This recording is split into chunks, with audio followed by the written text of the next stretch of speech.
Hi guys, ito yung gagawin namin ngayon. So, kumuha si Badong ng mga tali tsaka pandikit. Sobrang langaw talaga. Ito, bigay na rin to dun sa poultry na. Yes.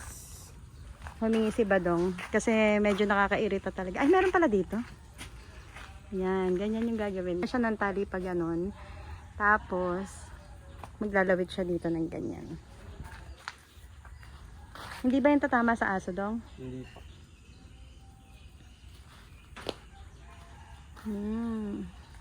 In fairness, nakakatulong din siya kasi dati nung sa may tindahan, naglagay din ng ganyan si Badong doon. Tapos talagang gulat din ako doon sa maraming langaw. First time ko kasi yun, Dong eh. Oo. Yun doon sa tindahan. Sa ito. Nung daw din pa ako ng pagdala, di ba? Tapos ngayon, nagkusa na si Badong na hihingi na daw siya kasi sobrang dami talaga ng langaw. Kaya ang hirap din mag-vlog. Hindi ako guys makakain. Hindi siya makakain ng maayos. Pero totoo, lahat kami naapektuhan din yung ano namin, pagkain namin dahil nga, syempre pag malangaw. So yun, nagpaalam siya kanina, kukuha na daw siya niyan. Dito sa gilid ng bahay natin, sa labas lang yan ang bintana ng kwarto ko guys. Maglalagay siya since wala naman ding dumadaan dyan. Ang mga langaw na to. Mahabang proseso yan guys, kala nyo lang ang dali. Pero mamaya, pagod na pagod yan si Bandong. Kailangan niya ng vitamin C. Vitamin Coke. Vitamin Coke. With pancit canton. At pancit canton. Yan lang namin yung mga hindi namin nadadaanan masyado. Actually, kaya ako nilinis yan dyan. Para dyan ako dadaan. Kaso ninarangan ni Badong. Tingnan niyo yung mga kalamansi namin. Kukunin ko yan mamaya.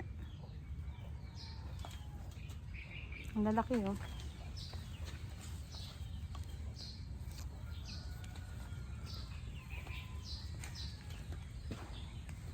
Gaya din tayo dito sa may labas ng bintana ng isang kwarto pa. Ayan, kung saan saan na lang naglalagay si Badong basta hindi tatamaan ng naglalakad. Kasi guys, grabe talaga dikit nun.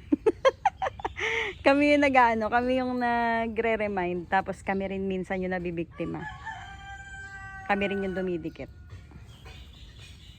Yan, okay. So, eto yung pinaka-pandikit. Grabe yan guys, sobrang solid ng dikit niyan. Shout out sa may gumagawa sa kapitbahay. Gumagawa sila kuya at nakalimutan ko yung mic. So, ang gagawin lang dyan is lalagyan lang ng dishwashing. So, kahit anong dishwashing yan. Tansya-tansya lang yan, Dong. Tingnan nyo naman. Para hindi lang dumikit. Yes. Okay. Yung dishwashing para hindi lang kumapit masyado dun sa kamay niya. So, from time to time, maglalagay tayo ng dishwashing pagka masyado nang makapit na. Ano itsura niyan? Sige, magkamali kayong pumasok dyan talaga. Ano?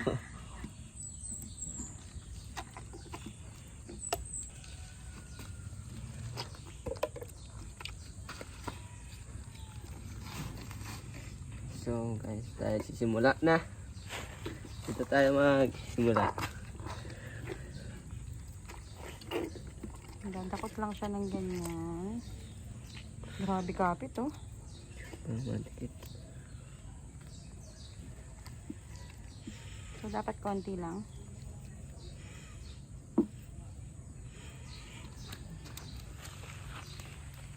Guys.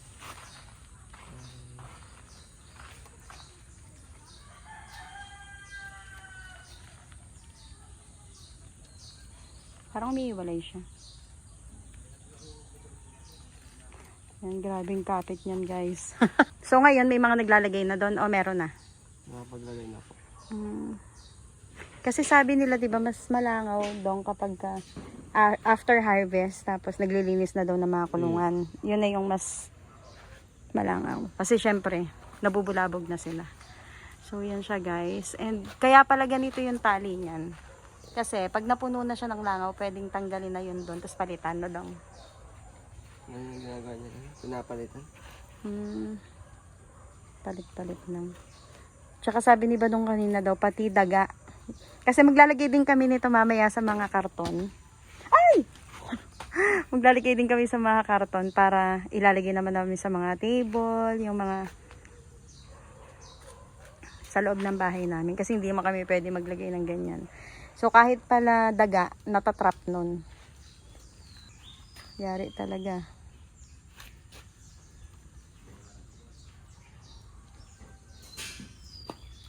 Buti nga namimigay din sila kahit papano, no?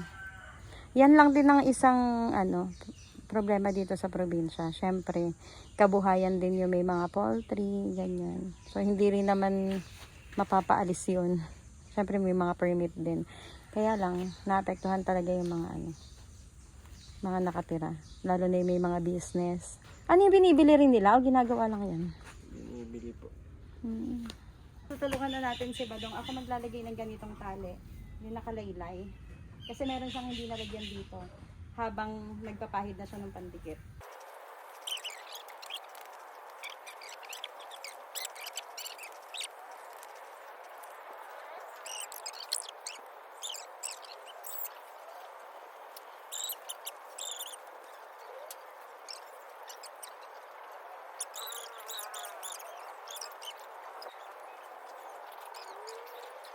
Lagay din kami ng mga pandikit sa mga karton, guys. Ayan na, meron nang nahuli.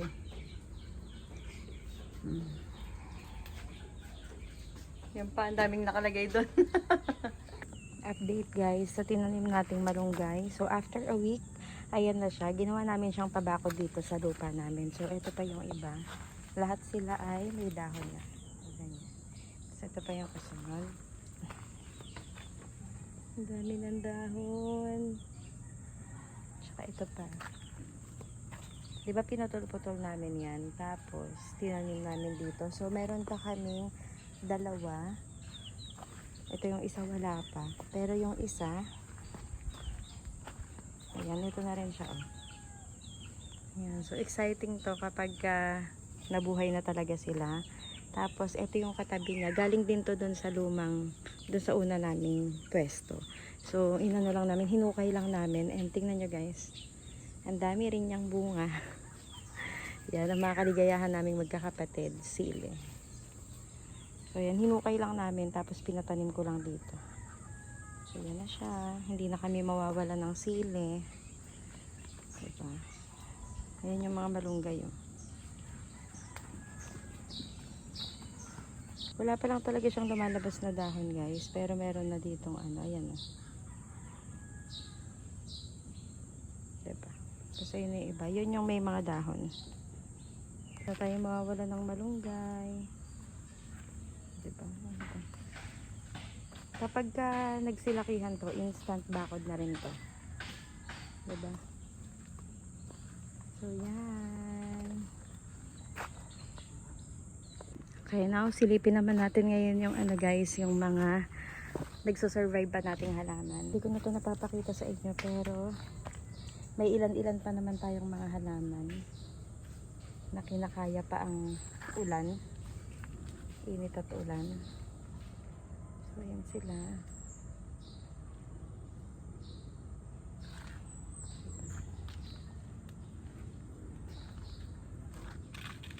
Hinanapan ko talaga to ng pwesto guys, kasi doon sa pinaglagyan ko sa kanya, sa ilalim yun ng puno ng mangga, tapos nagkakandalaglag yung mga bunga. So naghanap ako ng pwesto nila. Well, may mangga pa din dito, pero kita nyo naman yung araw, 'di ba? So yan dyan muna, para kahit naman maulanan sila, at least pag umaraw, maaarawan din sila. Hindi pa ako masyadong nakakapag garden ng mga halaman natin, pero tingnan nyo to, ang ganda guys. Oh. Ayan, tapos ayan yung mga konti na lang yung halaman natin, pero yung iba kasi nandun sa tindahan.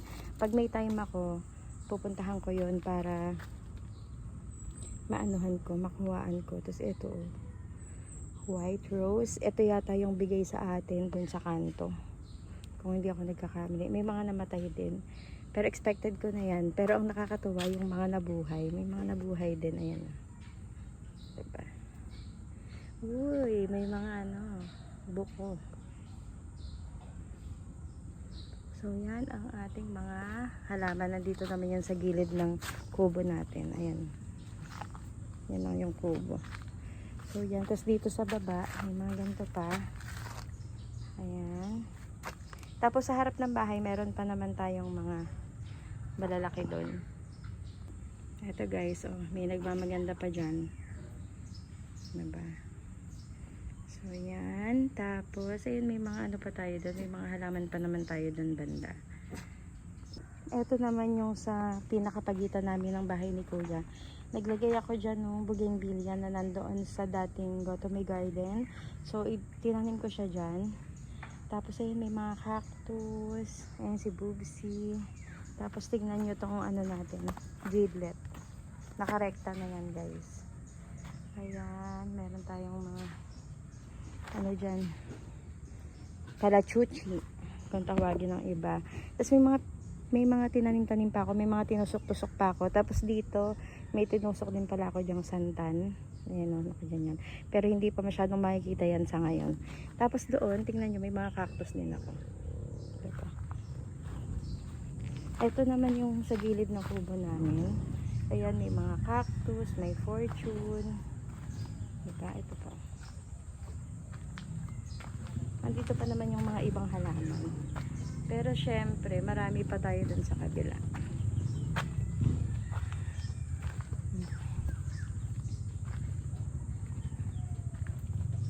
Doon na side, doon ko naman nilagay yung ating mga gulay.